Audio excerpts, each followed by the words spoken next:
Bismillahirrahmanirrahim.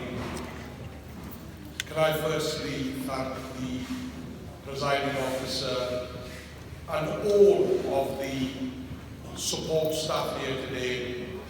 You've had hours worth of work, but please take it from us, we are fully appreciative because this is the core of our democracy and we thank you.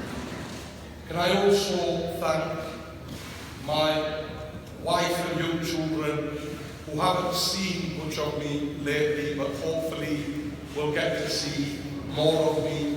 My parents, in particular my mother, who still sits at home praying for me.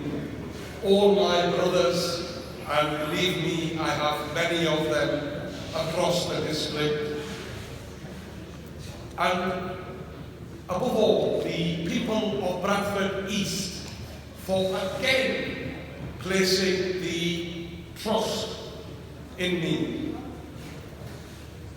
For me, positions, and I'd say this very openly, are not what should matter.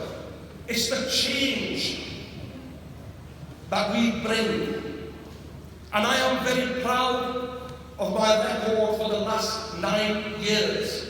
The same record that I went back to the people of Bradford East with. A record that meant that I was always accessible to my constituents. A record that meant that I would always be a loud voice against injustice. And a record that meant that I would be a loud voice for Bradford. And I again,